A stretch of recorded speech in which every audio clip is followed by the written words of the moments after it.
네, 이처럼 이란이 전쟁 종식을 위한 새 협상안을 중재국인 파키스탄에 전달한 가운데 트럼프 대통령은 이란 측의 협상안에 대해서 만족스럽지 않다고 밝혔습니다.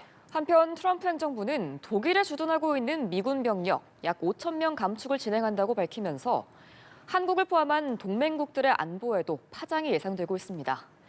김영목 전 주이란 대사, 정한범 한국국제정치학회 회장과 자세한 내용 짚어보겠습니다. 안녕하십니까? 안녕하십니까? 네, 안녕하세요. 네, 반갑습니다. 안녕하세요. 자, 저희가 앞서도 전해드렸지만 트럼프 대통령이 이란에 대한 공격을 사실상 종료가 됐다, 전쟁이 종결됐다고 선언하면서 의회에 이런 서한을 적어서 보낸 내용이었습니다. 그렇다면 이제 60일이 전쟁 권한법 안에서 이제 만료를 앞두고 있는 상황에서 이제 뭐 추가 승인 없이도 공격을 뭐 계속할 수 있다, 이런 입장을 밝힌 걸로 해석을 해야 될까요? 저는 미국 행정부, 특히 이제 트럼프 행정부의 기본 입장이 그 공격을 하려면 얼마든지 필요에 따라 할 수 있어야 된다고 생각하고 의회에 대응하고 있다고 봅니다. 그래서 헬그스 장관이 며칠 전에 이제 증언한 것이나 지금 트럼프 대통령이 얘기한 것이나 나는 더 할 수 있다라는 그것을 기정사실화하기 위해서 이런 답변을 하고 있다고 봅니다. 네. 뭐 사실상 뭐 지난달부터 휴전이 이어지고 있는 상황에서 60일 시한 이거를 좀 어떻게든 피하려는 의도로 보이거든요. 어떻게 보십니까? 예, 뭐 이건 뭐 그냥 논리 끼워 맞추기라고 이렇게 봐야 될 것 같고요.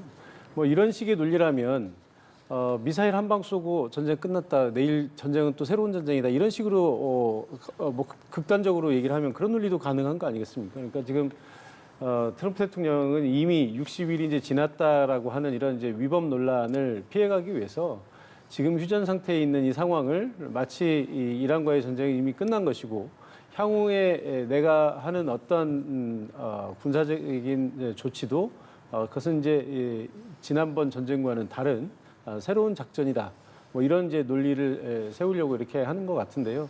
사실 또 어떻게 보면 헥세스 장관의 발언과 트럼프 대통령의 발언이 약간 또 달라요. 그러니까 헥세스 장관은 휴전 기간 동안에는 이 60일 날짜 산정이 일시 멈춘다고 얘기했던 거고, 트럼프 대통령은 이미 상황이 종료됐다라고 얘기를 했거든요. 그러니까 이 사실상 내부에서도 이런 명확한 논리나 근거, 법적인 근거나 이런 것들이 다 완비된 것이 아니고 그냥 임시응변적으로 약간 궤변에 가깝게 이렇게 이제 논리를 갖다 둘러대는 식의 그런 발언들이 나오는 것이 아닌가 이렇게 보여집니다.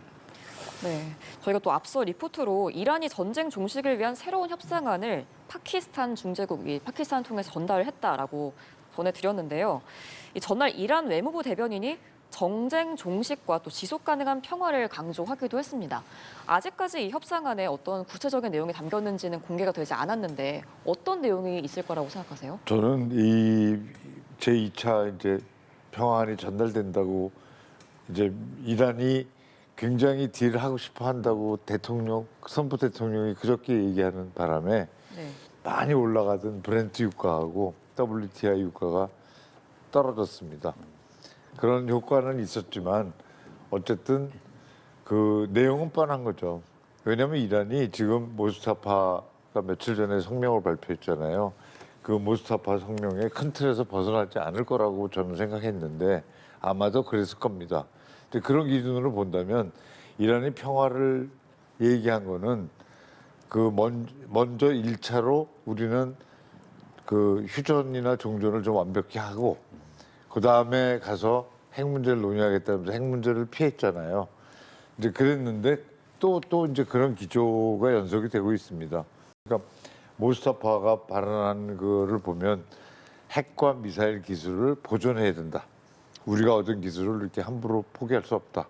그리고 호르무즈의 질서에는 새로운 질서가 생겼다. 이거거든요. 이란의 기본 입장입니다. 그러니까 이게 그 자꾸 이제 미국에서는 이란이 분열돼 있기 때문에 우리가 딜하기 어렵다고 트럼프 대통령 자꾸 그렇게 얘기를 하니까 전부 그렇게 이제 몰고 가는데 실제로는 저는 분열보다는 이란의 기본 입장은 변하지 않는 체제 속에서 있다고 봅니다. 그 체제가 문제지. 그러니까 그 체제가 분열돼 있기 때문에 문제가 아니라고 저는 보고 있습니다. 네. 네, 그럼 모스타바가 앞서 성명에서 밝힌 뭐 핵과 미사일 기술을 지켜야 한다. 이런 기존 기조를 유지했을 거라고 보시나요, 학계장님께서는? 글쎄 그 기본 기조는 당연히 그런 거 아니겠습니까? 그러니까 이 이란이 핵무기를 개발하고자 하는 것은 이제 이란의 오랜 수건이었을 거고요. 또 그것이 아니라고 하더라도 대부분의 많은 국가들이 핵무기를 갖고 싶어 하죠. 이제 여기에 더해서 지금 이란이 얘기하는 것에는 물론 핵무기와 관련된 그런 이 원자력 주권도 있지만 사실은 그 이외에 그러니까 그 이전에도 지금 이번 전쟁 이전에도 이 이란과 미국이 협상을 했었거든요. 그리고 오바마 대통령 때도 JCPOA라고 하는 이런 합의가 있었잖아요. 그러니까 실제로 성실하게 이 합의를 준수하느냐 안 하느냐의 문제를 여기서 논의하면 이제 세상에 그 어떤 합의도 믿을 수 없는 것이 되니까 그것은 논외로 하고 합의에 도달하는 것까지만 놓고 본다면 이란이 핵무기를 포기할 의사는 여러 차례 이제 보였었어요. 근데 마지막에 걸렸던 문제가 뭐냐면 평화적인 핵 이용에 관한 거예요. 그러니까 사실 이것은 이란뿐만 아니라 세계 모든 국가들에게 보장돼 있는 권리입니다. 평화적인 핵 이용이라고 하는 것은 NPT나 우리가 이제 IAEA라고 하는 국제 기구를 만들어서 사찰도 하고 그러지만 이것은 어디까지나 군사적인 문제를 제재하기 위한 것이지 평화적인 이용. 그러니까 우리나라처럼 원자력 발전을 한다든지 이런 나라들은 어쨌든 농축 우라늄이라고 하는 것이 저농축이라도 있어야 원자력 발전소를 돌리는 거 아니겠습니까? 그리고 이제 우리가 병원에 가면 엑스레이 같은 이런 방사능 관련된 이런 의료 서비스를 받잖아요. 그러니까 이런 아주 저농축 이런 우라늄이 필요한 이런 의료 분야 서비스 이런 것들이 있어요. 그러니까 이란도 당연히 이 자국민의 복지와 혜택을 위해서 그런 평화적인 원자력을 이용할 권리가 있는 거거든요. 그러니까 이제 그런 부분에 대해서까지 우리가 양보할 수 없다. 이런 원칙은 너무나 당연한 거 아니겠습니까? 그러니까 원칙적으로 모즈타파가 얘기한 것에 대해서 협상 가능성이 전혀 없다. 이렇게까지 보는 것은 이제 좀 무리일 수 있을 것 같고요. 또 하나는 이제 모즈타파가 저렇게 얘기하는 것 또는 협상단들이 나와서 얘기하는 것들은 어찌됐든 지금 협상 국면에서는 최대한 많은 것을 얻어내야 되기 때문에 미국으로부터 많은 걸 얻어내야 되는데 이미 협상도 하기 전에 우리는 모든 것을 양보할 준비가 돼 있다. 만약에 최고 지도자가 이런 식으로 성명을 냈다고 한번 생각을 해보십시오. 그러면 트럼프 대통령은 당연하라 이러지 않겠어요? 그리고 트럼프 대통령 성향상 상대가 10개를 준다 그러면 아니 12개 줘. 이럴 사람이거든요. 그러니까 아마도 이란 입장에서는 설령 속으로 5개를 줄 각오가 돼 있어도 우리는 2개, 3개밖에 못 준다라고 얘기를 해야 협상장에서 하나라도 더 얻어내는 것이죠. 그러니까 이런 여러 가지 측면들을 다 고려를 해야 된다 이렇게 보고 있습니다. 네, 일단 김영목 전 대사께서 말씀해 주실 때 큰 틀에서 이번에 새로운 협상은 또 큰 틀에서 벗어나진 않았을 것이다. 그렇다면 종전 선언을 하고 나서 핵 문제를 이제 나중에 논의하자 이런 입장일 텐데 트럼프 대통령은 일단 이번 협상은 만족스럽지 않다라고 밝혀서 결국에는 핵 문제를 먼저 포기하거나 이런 부분을 요구할 것으로 보이는데 이게 좀 좁혀질 가능성이 있겠습니까? 저는 좀 전에 정한범 박사님이 이런 건 협상 기술이기 때문에 좁혀질 수 있다고 보시는 것 같고 저는 거의 가능성이 없다고 보는 사람입니다. 왜냐하면 이란의 체제 본질이 이렇게 미국의 압박에 굴하면 절대 안 된다는 그런 반미적인 저항 정신의 이념에 치중해 있기 때문에 그런 체제하에서는 이런 우리가 생각하는 상식적인 주고받고도 안 되고 또 미국이 요구하는 것도 정 박사님 말씀하셨지만 국제적 기준으로 볼 때 과도해요. 과도하게 요구를 뺏는 거기 때문에 그것도 어렵고 그래서 중간에서 만나는 게 이렇게 어렵다고 저는 보고 있습니다.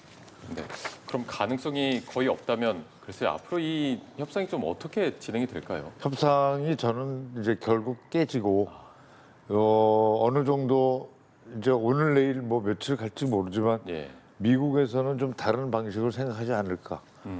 군사적인 방식을 또 생각하게 될 거라고 보고 있습니다. 네. 우선 해상봉쇄가 효과적이잖아요. 예, 예. 해상봉쇄를 계속 할 것이고 그리고 이란은 그걸 풀라고 지금 요구했을 겁니다. 해상 봉쇄를 풀면 내가 통제된 호르무즈 통행을 할게. 그러니까 통영 지난번에 왜 통영 자유라고 표현했지만 결국 뒤에 붙은 사족을 보면 우리 통제 하에서 자유라는 뜻이거든요. 그러니까 그거는 옛날 같은 완전 자유 통항은 생각도 안 나는 거죠. 그래서 이란은 호르무즈 새로운 체제라고 얘기하는 겁니다. 그러니까 그걸 바꿀 생각이 없는 거죠, 이란은. 그래서 그 모스타파가 한 얘기의 틀에서 크게 벗어나지 않는다고 보는 거는 이 반복적인 이란의 그 발언이나 그동안에 이제까지 한 행동을 볼 때 이제 저는 어렵다고 봅니다. 그러니까 미국으로서는 옵션이 있는데 결국 체제 변화를 기다리는 옵션 그리고 체제 변화와 함께 이제 근본적인 정책 변화를 기다리는 옵션이 있고 미국의 뜻을 강제로 이제 군사적으로 정말 굴복시키기 위해서 정말 말도 안 될 정도의 인휴먼한 그 폭격을 하는 방법. 그러니까 트럼프 대통령도 어저께 그렇게 얘기했어요. 자기는 휴머니터리언 베이시스에서 그러니까 인도적 차원에서 안 하고 싶다. 폭격을 안 하고 싶다. 그 반대로 해석하면 인도적인 문제를 내가 생각하지만 그거를 무릅쓰고 이런 공격을 또 할 수 있다. 그런 뜻이거든요. 그러니까 이제 블로케이드를 풀고 안 할 거죠. 블로케이드를 풀라고 이란은 요구하지만 미국은 그거를 풀 생각이 없고 우리가 호르무즈를 자유통항을 요구하지만 이란은 자유통항을 허용할 생각이 전혀 없고 그러니까 저는 핵 문제 플러스 이런 여러 가지 이제 새로운 그 군사적인 대결까지 합쳐서 굉장히 더 어렵고 복잡해졌다고 봅니다. 네. 자, 확실히 뭐 협상까지 정말 갈 길이 멀어 보입니다만 말씀해 주셨지만 기본 체제가 변하지 않는 한 좀 협상은 어려울 것이다. 그렇다면 이란의 기본 체제가 변할 가능성이 있을 것인가 이 부분도 좀 궁금해지거든요. 네, 뭐 그 말씀하신 것처럼 이란의 기본 체제가 변한다는 것은 우리가 상상하기 어려운 거죠. 그러니까 사실은 그래서 이 전쟁이 비판을 받는 거예요. 그러니까 트럼프 대통령이 이 네타냐후 총리의 꾀임에 넘어가서 이제 전쟁을 시작했다고 보는 것이 이제 대체적인 시각인데 그것이 네타냐후의 책임이든 트럼프 대통령의 책임이든 간에 사실 이란이라고 하는 나라는 베네수엘라나 과거에 우리가 봤던 이라크하고도 또 다르거든요. 그러니까 베네수엘라 같은 나라들은 사실 이 내부 통치 기반이 그렇게 공고하지 이란에 비하면 그렇지 않고 또 이 지배 세력이라고 하는 그 세력 자체가 엘리트를 공급하는 이런 시스템 자체가 체계적이지 못해요. 그런데 이란은 마치 이제 우리가 이렇게 생각하면 되겠죠. 북한의 집권 엘리트가 있는데 그 중에 몇 명이 숙청된다고 해서 북한의 집권 엘리트가 바뀌는 게 아니잖아요. 중국도 마찬가지 아니겠습니까? 중국도 이제 중국을 지배하는 어떤 이제 공산당 조직 이런 조직들이 강하게 전국에 걸쳐서 이렇게 뿌리내리고 있는 것처럼 이란은 이제 이란 혁명 수비대를 중심으로 해서 이런 지배 체제를 그 지탱하고 있는 세력들 그리고 거기에서 엘리트들을 계속 밑에서부터 제공해 올리는 이런 시스템이 아주 강고하게 잘 돼 있는 나라거든요. 그러니까 이런 나라를 가지고 트럼프 대통령이 일종의 참수작전을 통해서 이란의 어떤 체제를 순식간에 바꿔버릴 수 있다고 생각했던 그 부분이 이제 결정적으로 문제가 있다라고 이제 많이들 얘기를 하는 거죠. 뭐 이라크하고도 또 이제 그런 면에서 상당히 다르고 일단은 나라의 규모도 다르고요. 그다음에 종교적인 통일성. 그러니까 이라크는 소수의 순위파가 다수의 시아파를 다스리고 또 쿠르드족이라고 하는 이런 또 반대 세력들이 있는 이런 나라였는데 이란은 물론 이제 쿠르드족이 일부 있습니다만 대부분이 다 시아파로 이루어진 아주 강고한 신정체제 국가인데 이런 나라들 쉽게 이제 전복시킬 수 있다고 생각했던 것 이제 그런 이제 오판이 있었던 거고 그러니까 지금 그 국가 지도자 다수를 일거에 폭사시키고 또 그 이후에는 뭐 라리자니 정도까지도 다 제거했는데도 불구하고 이 체제가 전혀 흔들리지 않고 있잖아요. 그러니까 물론 뭐 어느 나라든지 뭐 경제난이 있고 뭐 또 그 내부 불만이나 이런 것들은 당연히 있겠죠. 근데 그런 것들을 침소봉대해서 뭐 이란이 경제가 어렵기 때문에 뭐 나라가 무너질 수 있다. 뭐 또 내부에서 일부 시위가 있었기 때문에 뭐 반정부 세력이 있다. 이런 식으로 얘기하는 것은 좀 너무 과장해서 얘기를 하는 거라고 생각을 합니다. 그래서 지금 상황에서 트럼프 대통령이 기대하는 것처럼 그렇게 쉽게 이 지도 체제가 신정 체제가 무너질 수 있다고 보지는 않습니다. 특히 이제 이게 지도부 몇 명의 이해관계가 걸린 게 아니라 혁명수비대라고 하는 수십만의 이런 그 지배 체제가 지금 이란의 경제의 최소 30%에서 많이 보는 전문가들은 60%까지 장악을 하고 있다고 보고 있거든요. 그러니까 이러한 거대한 이런 기득권 카르텔이 있는데 이것이 쉽게 무너진다고 하는 것은 사실 상상하기 쉽지 않죠. 네, 이란의 체제를 한순간에 바꾸기는 어렵다. 이렇게 그런 걸 기대할 수는 어렵다고 말씀해 주셨는데 이런 가운데 미 중부사령부가 트럼프 대통령에게 이란에 대한 추가 군사작전 계획을 보고했다라고 전해졌습니다.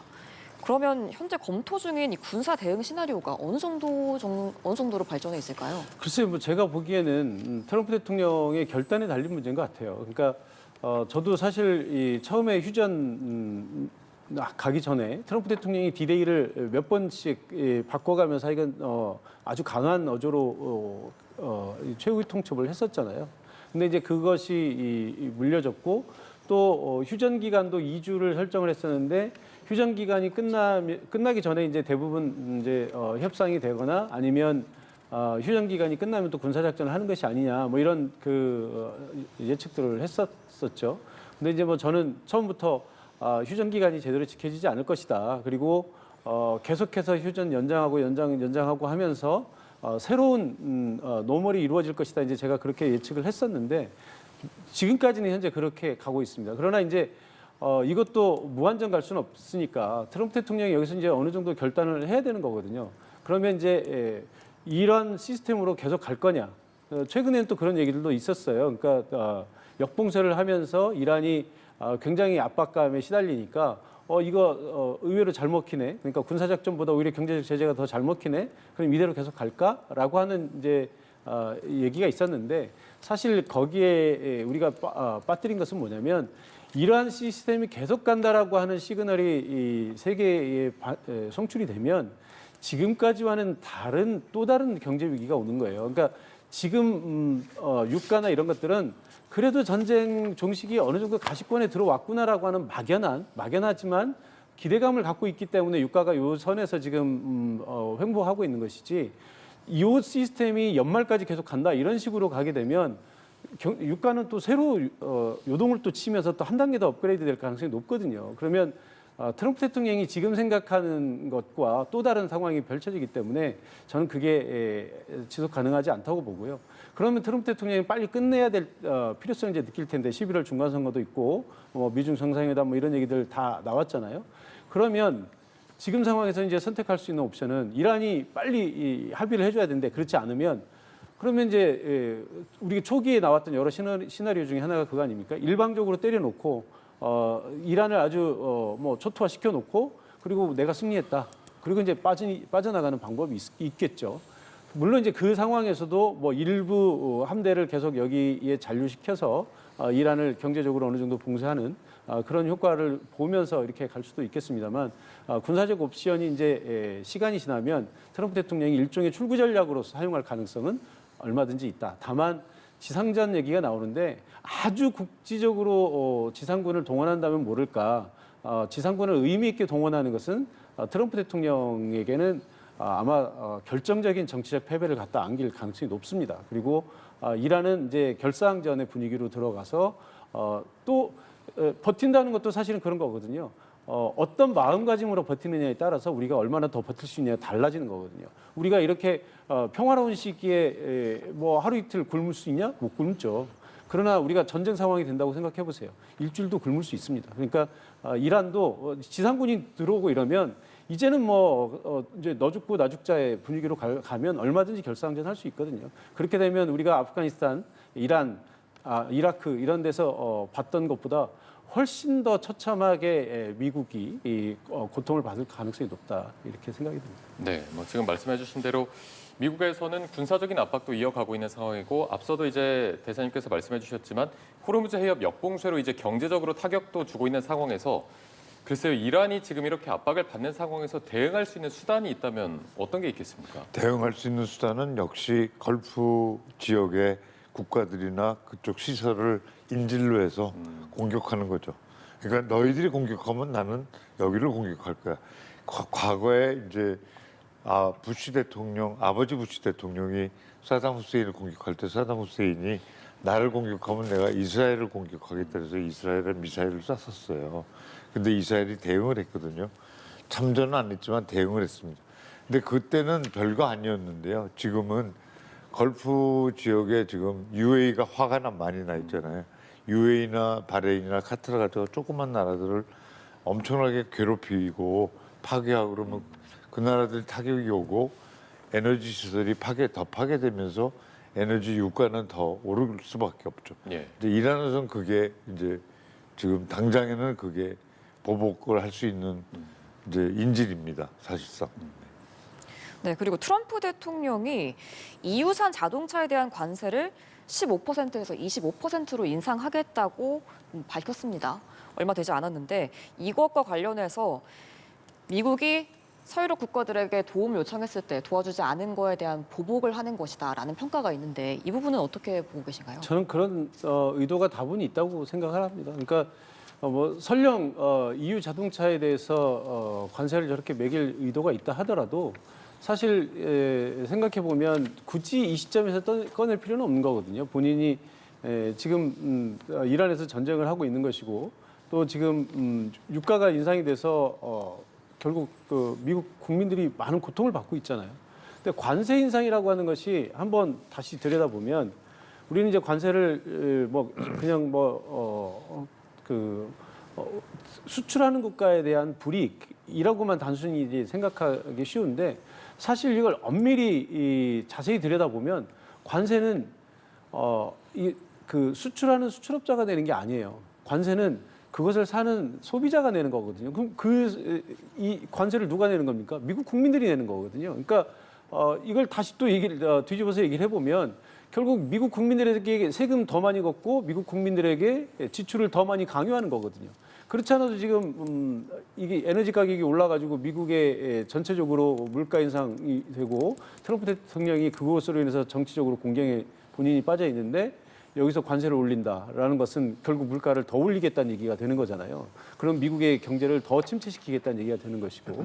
그러니까 굳이 보통의 정상들 같으면 지금처럼 물가가 이렇게 올라 있는 상황에서는 설령 저런 관세 인상 계획이 예정돼 있다 하더라도 이거 시간 조정을 분명히 할 겁니다. 그래서 물가가 안정되는 어느 시점을 봐서 그때 이제 관세 인상 조치를 발표를 해야 되는데 이렇게 그냥 덜컥 관세 인상 조치를 지금 얘기했다고 하는 것은 설령 그것이 과거에 이미 예정돼 있다 하더라도 지금 이 시점에서 유럽에 대한 불쾌함을 강하게 표출하는 그런 행위다. 이렇게 해석할 수 있을 것 같습니다. 근데 또 지난해 트럼프가 관세 관련해서 제재를 많이 이어갈 때도 내부 경기 침체 문제로 미국인들 사이에서도 비판이 적지 않았던 걸로 알고 있는데요.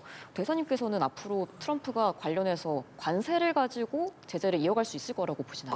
원래 이제 며칠 전부터 EU하고 합의가 확실히 EU가 투자를 한다는 게 아니었고 EU가 투자를 하도록 이끈다라는 애매한 합의라는 거를 언론에 좀 유포를 했었어요.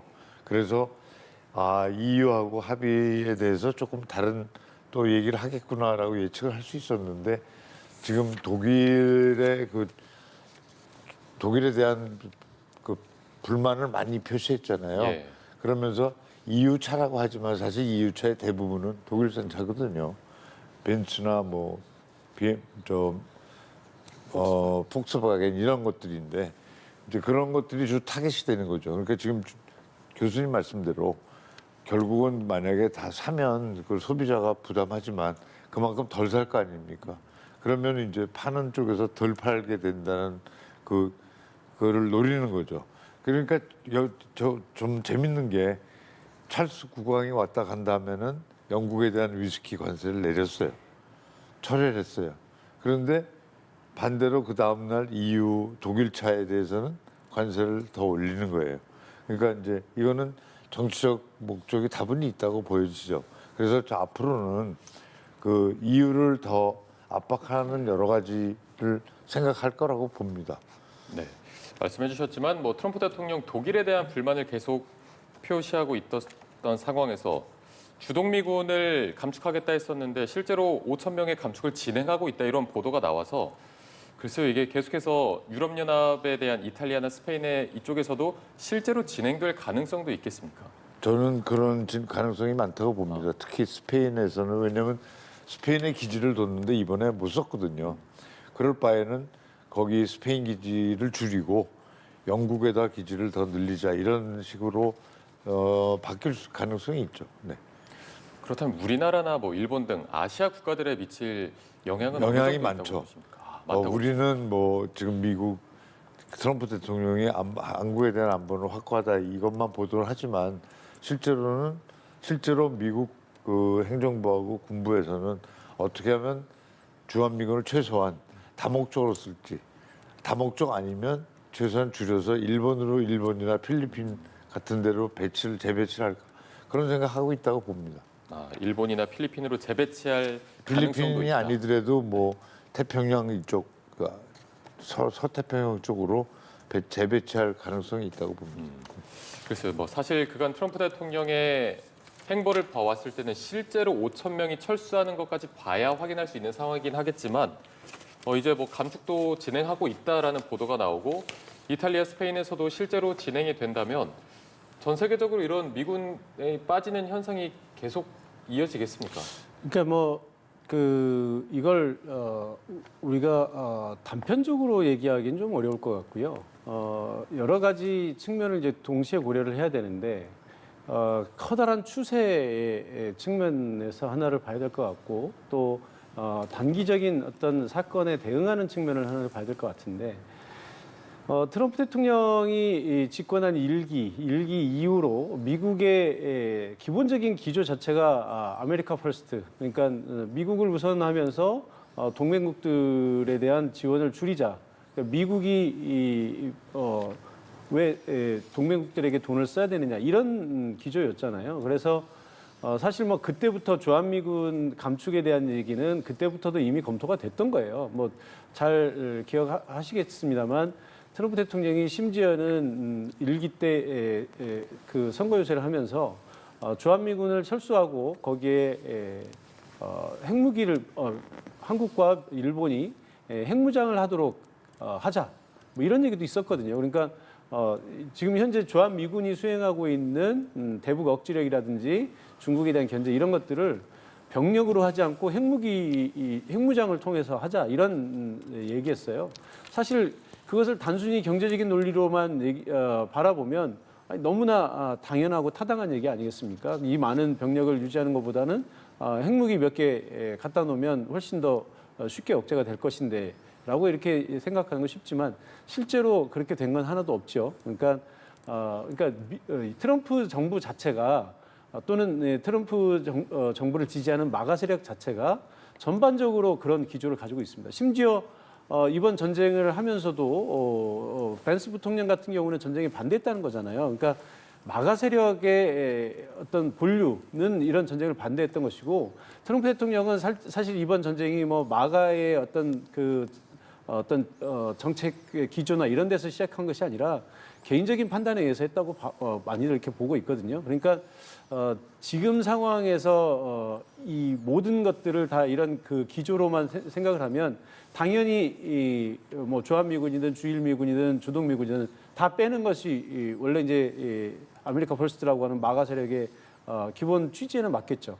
그러나 그게 안 되고 있다는 얘기는 그만큼 또 미국의 어떤 국익, 전략적 이익에 그게 반한다는 거예요. 지금 독일 미군도 뭐 트럼프 대통령이 막 호언장담할 때는 마치 독일 미군을 다 빼버릴 것처럼 뭐 듣기에 따라서는 이제 독일과는 끝났다. 우리 더 이상 안 할 거야 하고 다 빼버릴 것처럼 했지만 고작 5천 명 줄인다는 거잖아요. 그것도 먼저 나왔던 얘기를 지금 진행 중이다 이렇게 얘기하는 것은 벌써 저는 꼬리 내리기라고 보고 있거든요. 그러니까 독일 미군이 얼마나 중요한 역할을 하냐면 바로 앞에 있는 러시아를 견제하는 역할을 하는 군대예요. 근데 그걸 빼면 미국의 세계 전략 자체가 일단 변경이 돼야 되는데 미국이 그런 세계 전략을 순식간에 바꿉니까? 그거 바꾸려면 그거 검토하는 데만 해도 수년이 걸려요. 그리고 실제로 그걸 행동에 옮기려고 해도 미국 의회가 그걸 순순히 가만두지 않습니다. 심지어 공화당 내에서도 대서양 동맹에 대한 그 중요성을 인식하는 사람들이 한두 명이 아니거든요. 그러니까 미국에서 예산안이 통과되지 않으면 저거 못 빼요.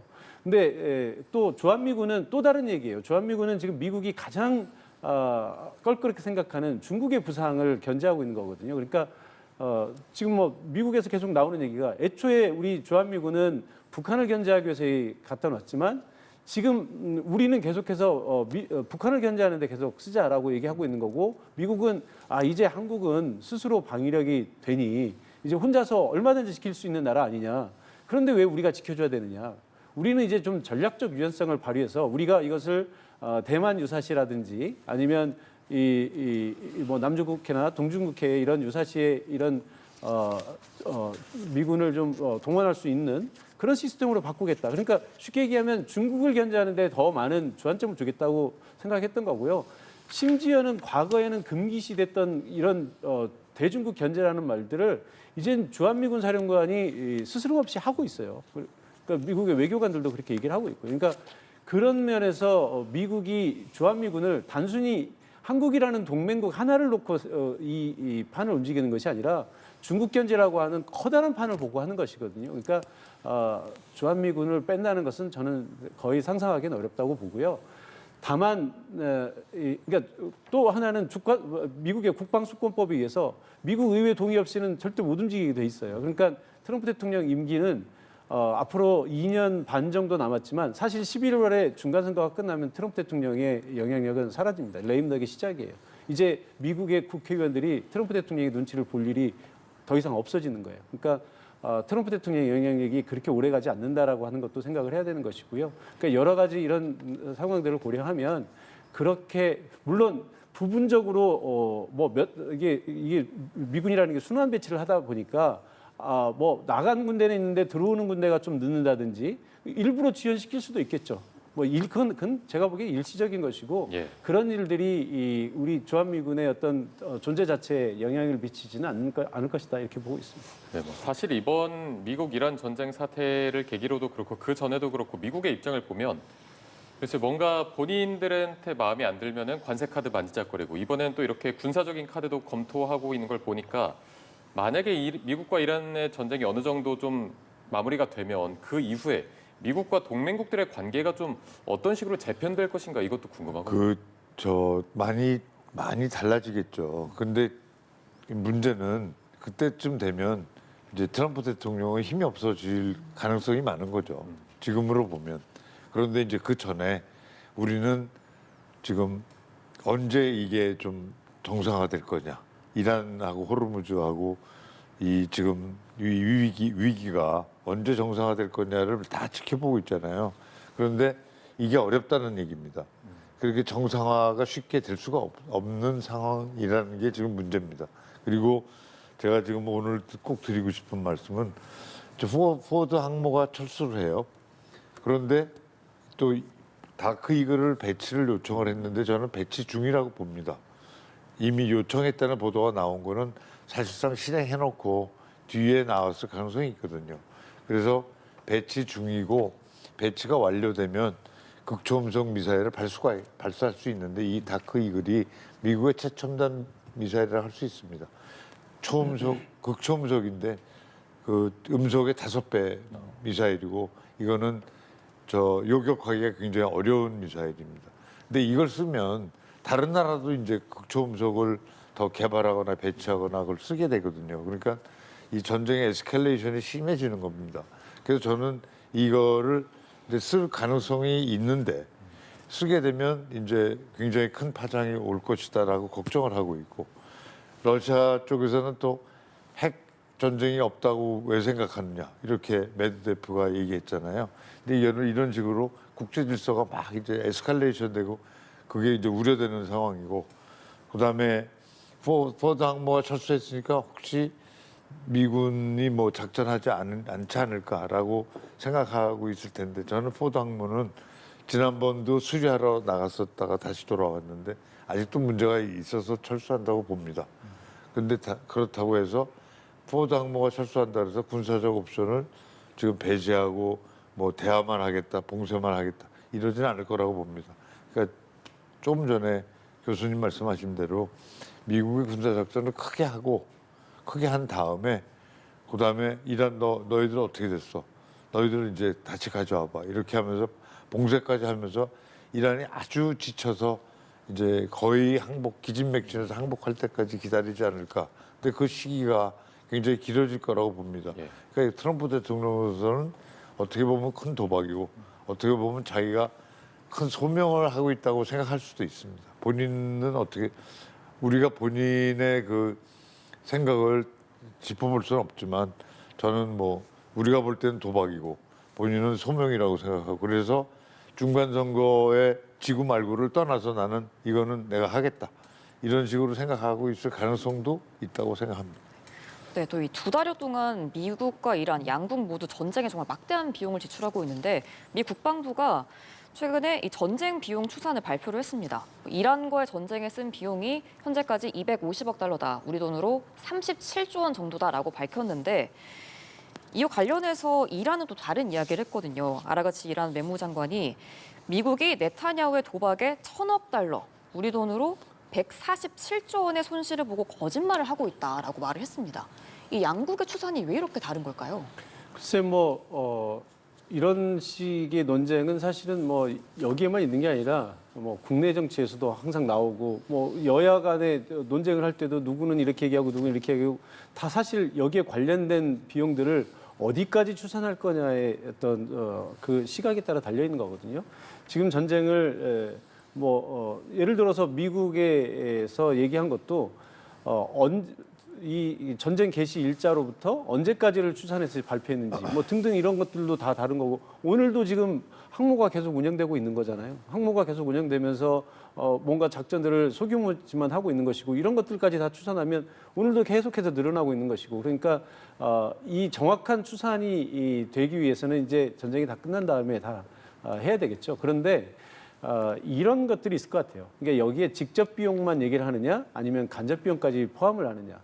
직접 비용으로 따지면 실제로 발사해서 소모된 미사일의 비용들만 따질 수도 있겠죠. 그러니까 원래 항모는 원래 존재하는 것이고 이것이 아니라도 항모는 어디선가에 돌아다녀야 되는 것이니까 그거 빼고 미국이 소모해서 다시는 되살릴 수 없는 파괴된 미사일들만 놓고 보면 얼마다 이렇게 얘기할 수 있는 것인데 이 군사 비용 외에도 또 뭐가 있냐면 사실 이제 간접 비용이라는 게 있어요. 그러니까 지금 이 전쟁을 통해서 많은 그 물가가 상승을 했단 말이죠. 그러니까 미국의 국민들이 지출했던 수많은 이제 추가 지출, 그다음에 또 이 고유가로 인해서 침체된 미국의 경제, 또 여기에 대응하는 미국의 어떤 지출.